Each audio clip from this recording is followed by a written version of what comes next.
Welcome back to the Survive and Thrive series. I'm Nathan Hurd, Chief Growth Officer with the Oxford Club, and today I have a very important question for you.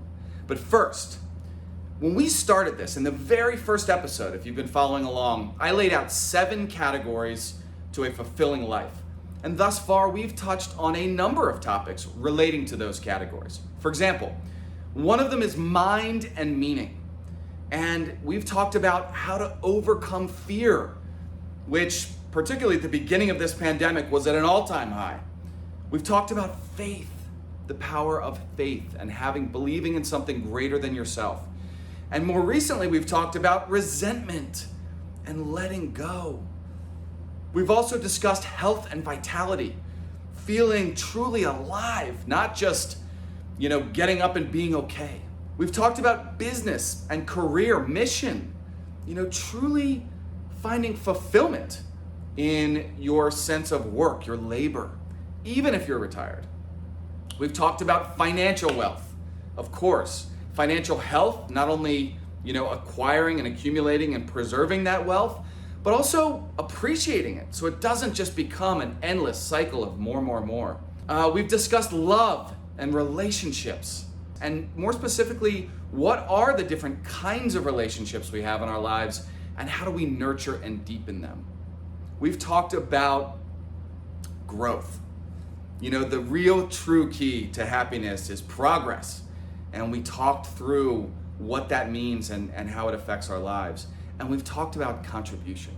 The reason we're, I believe, really here is to ultimately grow and then give back. But, it should be obvious, if it isn't already, that these categories, there is so much to be said on each of them.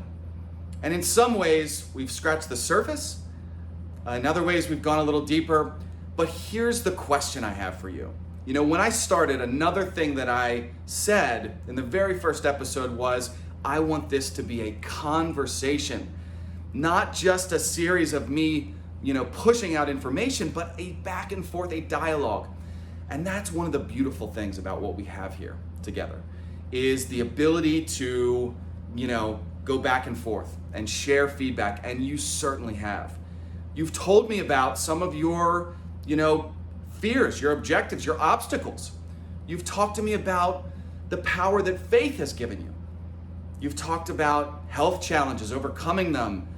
You've talked about, owning businesses and what that experience has been like, the good and the bad. And many of you have shared things about how you feel you're growing through all of this and passions you have around contribution, just to name a few.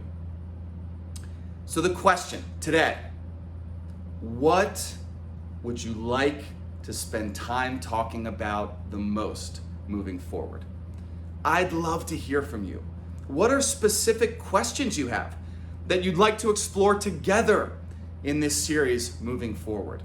What are some of the topics that you feel like could use more attention or that haven't been covered at all? What are some of those burning questions that you'd like to dig in deeper? And I'd love to get that feedback from you and then keep going from here. One of the greatest things that has come from all of this, I think for most of us, is that if you really ask yourself, what are the lessons I've learned, even lessons I didn't want to learn, they're there to be found. And we've all grown. So please take a second and click below and let me know, what specific topics would you like to dig into? Would you like me to cover and talk about? And of course, you're sending me feedback each time in this series. What questions do you have that you'd love to explore a little more deeply that affect your sense of fulfillment in your life relative to our current circumstances or just more broadly? I look forward to hearing from you. I thank you so much for being on this journey with me so far. And until next time, I can't wait to see what topics you send. I'll see you next time on Survive and Thrive. Thank you.